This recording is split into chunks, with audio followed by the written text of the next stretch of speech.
नमस्कार। भाषा ज्ञान पर आधारित हमारे चैनल हिंदी जगत में एक बार फिर आपका स्वागत है।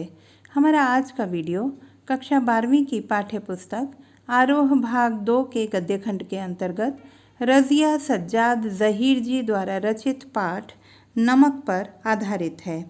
इस वीडियो में हम पाठ का प्रतिपाद्य, पाठ का सार एवं पाठ्य पुस्तक के प्रश्नों के हल जानेंगे। तो आइए प्रारंभ करते हैं पाठ के प्रतिपाद्य से।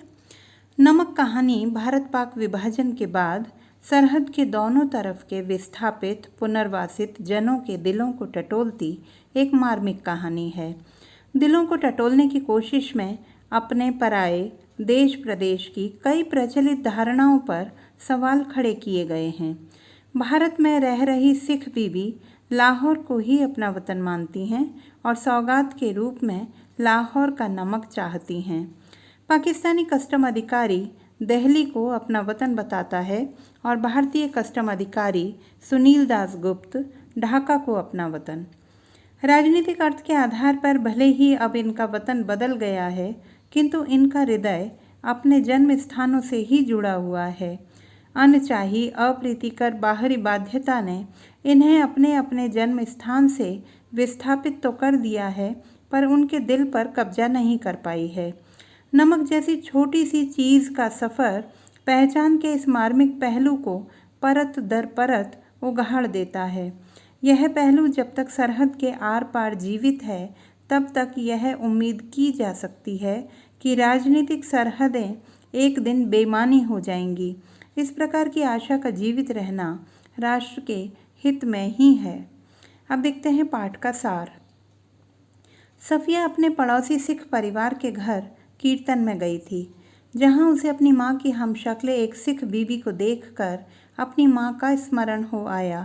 सफ़िया की प्रेम दृष्टि से प्रभावित होकर सिख बीबी ने भी उसके विषय में जानना चाहा, तो मालूम हुआ कि सफ़िया मुसलमान है और अपने लाहौर में रहने वाले भाइयों से मिलने कल जा रही है।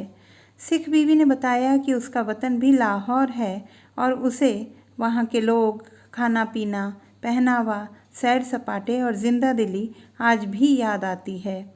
लाहौर को याद करके सिख बीबी की आंखों में आंसू आ जाते हैं। सफ़िया ने सांत्वना पूर्वक पूछा, क्या आप लाहौर से कोई सौगात मंगाना चाहेंगी? उत्तर में बीबी ने थोड़े से लाहौरी नमक की इच्छा प्रकट की। सफ़िया को लाहौर में ढेर सारे प्यार और खातिरदारी के बीच 15 दिन कब गुजरे महसूस ही नहीं हुआ। मित्रों संबंधियों से उसे ढेर सारे उपहार मिले। उसने सिख बीबी के लिए भी एक सेर लाहौरी नमक ले लिया था।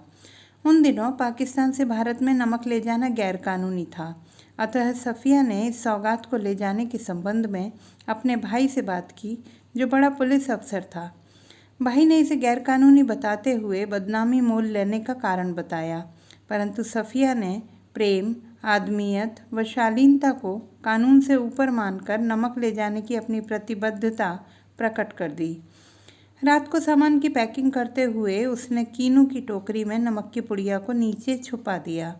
लाहौर आते समय उसने देखा था कि भारत और पाकिस्तान से आने जाने वाले फलों की जांच कस्टम वालों द्वारा नहीं की जा रही थी। उसे विश्वास था कि इस तरह नमक सुरक्षित पहुंच जाएगा। सोते समय वह स्वप्न में लाहौर के घर के सौंदर्य, यहाँ के परिवेश, मित्रों, संबंधियों तथा साथ ही सिख बीबी और उसकी आंख से निकले आंसू भी देखती है। अचानक नींद में कीनू की टोकरी से उसका पैर टकराने पर उसकी आंख खुल जाती है, जिन्हें देते समय उसके दोस्त ने कहा था कि यह हिंदुस्तान पाकिस्तान की एकता का मेवा है। ट्रेन के इंतज़ार में बैठी सफ़िया का सामान जब जांच के लिए कस्टम वालों के पास जाने लगा, तो सफ़िया को हल्का सा कंपन हुआ।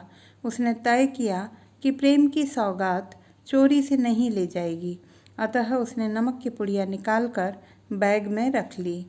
जब सामान जांच के बाद रेल की ओर चला, तो उसने एक कस्टम अधिकारी को अपनी समस्या बताई। समस्या बताने से पहले सफ़िया ने पूछ लिया था कि आप कहाँ के रहने वाले हैं। अधिकारी ने अपना वतन दिल्ली बताया। इसी आधार पर सफ़िया की हिम्मत बढ़ गई और उसने हैंडबैग से पुड़िया निकालकर मेज़ पर रख दी। सारी कहानी सुनने पर कस्टम अधिकारी ने स्वयं अपने हाथ से पुड़िया बैग में रख दी। जब वह चलने लगी तो कस्टम अधिकारी ने कहा, मोहब्बत तो कस्टम से इस तरह गुजर जाती है कि कानून हैरान रह जाता है। अंत में सफ़िया से उसने कहा कि जामा मस्जिद की सीढ़ियों को मेरा सलाम कहना और उन खातून को यह नमक देते हुए मेरी तरफ से कहना कि लाहौर अभी तक उनका वतन है और दिल्ली मेरा। रफ्ता रफ्ता सब ठीक हो जाएगा। भारत की ओर बढ़ती गाड़ी जब अटारी पहुंची तो पाकिस्तानी पुलिस उतर गई और हिंदुस्तानी पुलिस सवार हुई। सफ़िया सोचती रही, एक ज़बान, एक सी सूरतें और लिबास, एक सा लबो लहजा और एक सा अंदाज, फिर भी दोनों के हाथों में भरी हुई बंदूकें। अमृतसर में जब कस्टम अधिकारी सफ़िया के सारे सामान की जांच कर चुके तो सफ़िया ने अपना हैंडबैग खोल कर पुड़िया निकाली और कस्टम अधिकारी से कहा, मेरे पास थोड़ा सा नमक है। साथ ही उन्होंने अधिकारी को सब कुछ बता दिया। अधिकारी ने उनकी बात गौर से सुनी और उन्हें प्लेटफॉर्म के कमरे में ले गया, सम्मान से बिठाया और चाय पिलाई। फिर एक किताब दिखाई जिसके ऊपर लिखा था, शम्सुल इस्लाम की तरफ से सुनील दास गुप्त को प्यार के साथ, ढाका 1946। सफ़िया के पूछने पर वह गर्वपूर्वक बताते हैं कि उनका वतन ढाका है और यह पुस्तक उनके मित्र ने विभाजन से पहले पढ़ने वाली सालगिरह पर दी थी। ढाका का स्मरण करते हुए वह कहता है कि हमारी ज़मीन, हमारे पानी का मज़ा ही कुछ और है। वह पुड़िया सफ़िया के बैग में रखकर आगे आगे चलने लगता है, पीछे पीछे सफ़िया। जब सफ़िया अमृतसर के पुल पर चढ़ रही थी तब पुल की सबसे निचली सीढ़ी के पास सुनील दास गुप्त सिर झुकाए खड़े थे। सफ़िया सोच रही थी, किसका वतन कहाँ है, वह जो कस्टम के इस तरफ हैं या उस तरफ। आइए अब बात करते हैं पाठ्यपुस्तक के प्रश्न उत्तर की। प्रश्न 1, सफ़िया के भाई ने नमक की पुड़िया ले जाने से क्यों मना कर दिया? उत्तर, सफ़िया के भाई ने नमक की पुड़िया ले जाने से मना किया क्योंकि पाकिस्तान से भारत में नमक का निर्यात प्रतिबंधित था। उसके सामान में नमक पाए जाने पर कस्टम अधिकारी उसके सामान की चिंदी चिंदी कर देंगे और अपमान भी होगा। भारत में नमक की कोई कमी नहीं है, अतः पाकिस्तानी नमक ले जाने की आवश्यकता नहीं है। प्रश्न 2, नमक की पुड़िया ले जाने के संबंध में सफ़िया के मन में क्या द्वंद्व था? उत्तर, नमक की पुड़िया ले जाने के संबंध में सफ़िया के मन में यह द्वंद्व था कि वह उसे चोरी छिपे ले जाए या कस्टम अधिकारियों को दिखा कर ले जाए, क्योंकि उन दिनों पाकिस्तान से भारत में नमक ले जाना गैर कानूनी था। प्रश्न 3, जब सफ़िया अमृतसर पुल पर चढ़ रही थी तो कस्टम ऑफिसर निचली सीढ़ी के पास सिर झुकाए चुपचाप क्यों खड़े थे? उत्तर, जब सफ़िया अमृतसर के पुल पर चढ़ रही थी तो कस्टम ऑफिसर निचली सीढ़ी के पास सिर झुकाए खड़े थे क्योंकि उन्हें सिख बीबी का प्रसंग छिड़ने पर अपने वतन ढाका की याद आ गई थी। वे सफ़िया और सिख बीबी की भावनाओं से भी प्रभावित थे। उन्हें लगा कि देश की बनावटी सीमाओं के पार लोगों के दिल आपस में कितने मिलते हैं और लोग जन्मभूमि के लिए कितने तरसते हैं। राजनीतिक उद्देश्यों ने सबको एक दूसरे से अलग कर दिया है। प्रश्न 4, लाहौर अभी तक उनका वतन है और दिल्ली मेरा, या मेरा वतन ढाका है जैसे उद्गार किस सामाजिक यथार्थ की ओर संकेत करते हैं? उत्तर, ऐसे उद्गार इस सामाजिक यथार्थ को स्पष्ट करते हैं कि देश की सीमाएं मनुष्य के मनों को विभाजित नहीं कर सकती। राजनीतिक तौर पर लोग भले ही विस्थापित हो जाते हैं, परंतु भावनात्मक लगाव मातृभूमि से ही रहता है। वे लोगों को अलग रहने पर मजबूर कर सकते हैं, परंतु उनका प्रेम अंतिम समय तक मातृभूमि से ही रहता है। अतः भारत पाकिस्तान आदि विभाजन अस्वाभाविक और कृत्रिम हैं। प्रश्न 5, नमक ले जाने के बारे में सफ़िया के मन में उठे द्वंद्वों के आधार पर उसकी चारित्रिक विशेषताओं को स्पष्ट कीजिए। उत्तर, नमक ले जाने के बारे में सफ़िया के मन में अनेक द्वंद्व उठे, जिससे उसके चरित्र की निम्नलिखित विशेषताएं उभर कर सामने आती हैं। भावुक, वह यह जानते हुए भी कि लाहौर से भारत नमक ले जाना गैर कानूनी है, वह सिख बीबी की भावनाओं को सर्वोपरि रखते हुए लाहौरी नमक भारत ले जाना चाहती हैं। वचन की पक्की, वह सिख बीबी को दिए गए अपने वचन को किसी भी कीमत पर पूरा करना चाहती है और इसीलिए नमक ले जाने के लिए हर गलत सही तरीके पर विचार करती है। कानून का सम्मान करने वाली, वह एक तरफ अपने वचन की पूर्ति करना चाहती है तो दूसरी तरफ कानून की दृष्टि से अनुचित कार्य करना नहीं चाहती। इसीलिए वह कस्टम अधिकारियों के समक्ष अपनी बात रखती है और अपने तर्कों से उन्हें अपने पक्ष में कर लेती है। प्रेम की पवित्रता पर विश्वास करने वाली। सफिया के मन में प्रेम की पवित्रता का विश्वास मौजूद है। जब उसका भाई उसे कहता है कि कस्टम अधिकारी उसे नमक नहीं ले जाने देंगे तो वह बड़े विश्वास से कहती है, कुछ मोहब्बत, मुरावत, आदमियत, इंसानियत के कानून नहीं होते। आखिर कस्टम वाले भी इंसान होते हैं, मशीन नहीं होते। प्रश्न 6। मानचित्र पर एक लकीर खींच भर देने से ज़मीन और जनता बट नहीं जाती है। उचित तर्कों व उदाहरणों के जरिए इसकी पुष्टि करें। उत्तर।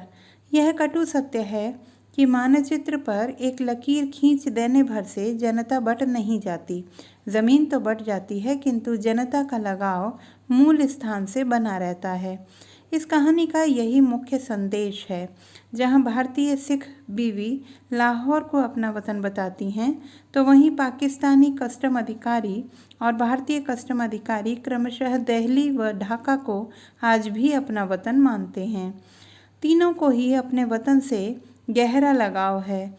इसीलिए पाकिस्तानी कस्टम अधिकारी दिल्ली की जामा मस्जिद की सीढ़ियों को सलाम करता है तो भारतीय कस्टम अधिकारी ढाका के नारियल पानी को लाजवाब मानता है। इन्हें विश्वास है कि हालात बदलेंगे और एक दिन फिर सब कुछ पहले जैसा हो जाएगा। प्रश्न 7। नमक कहानी में भारत व पाक की जनता के आरोपित भेदभाव के बीच मोहब्बत का नमकीन स्वाद घुला हुआ है, कैसे? उत्तर। नमक कहानी में भारत व पाक की जनता के आरोपित भेदभाव के अनुसार भारत और पाकिस्तान दो पृथक देश हैं, परंतु इसके बावजूद इन दोनों देशों के बीच मोहब्बत का नमकीन स्वाद घुला हुआ है। कहानी में घटित प्रसंगों में सिख बीबी और सफिया और पाकिस्तानी कस्टम अधिकारी, अमृतसर का कस्टम अधिकारी सुनील दास गुप्त एवं सफिया के व्यवहार में जो स्नेह सम्मान नजर आता है वह दोनों देशों की जनता के बीच स्नेह को ही दर्शाता है। क्यों कहा गया?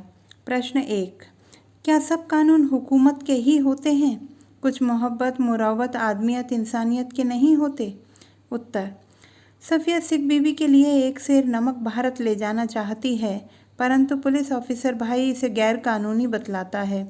तब सफिया अपने भाई से कहती है कि प्रेम, संकोच, आदमियत, शालीनता ऐसे भाव हैं कि इनके सम्मुख हुकूमत के कानूनों में ढील दी जानी चाहिए। प्रश्न 2। भावना के स्थान पर बुद्धि धीरे धीरे उस पर हावी हो रही थी। उत्तर। सफिया के भाई ने कानूनी पक्ष बताकर नमक की पुड़िया भारत ले जाने के लिए मना कर दिया था। उस समय भावुकता के कारण वह भाई पर बिगड़ी और इंसानियत, प्रेम आदि की दुहाई दी, परंतु गुस्सा शांत होने पर उन्होंने पुड़िया ले जाने के सुरक्षित तरीके के बारे में सोचना शुरू किया। अनेक विकल्प सोचने के बाद उन्होंने कीनुओं की टोकरी में नमक छुपाकर ले जाने का निर्णय लिया। प्रश्न 3। मोहब्बत तो कस्टम से इस तरह गुजर जाती है कि कानून हैरान रह जाता है। उत्तर। यह वाक्य स्वयं पाकिस्तानी कस्टम अधिकारी ने नमक की पुड़िया को लेखिका के बैग में रखकर कहा कि मोहब्बत के सामने कस्टम वाले भी लाचार हैं। उसके सम्मुख कानून निष्प्रभावी हो जाते हैं और मोहब्बत कस्टम के कानून को धता बताकर आगे चली जाती है।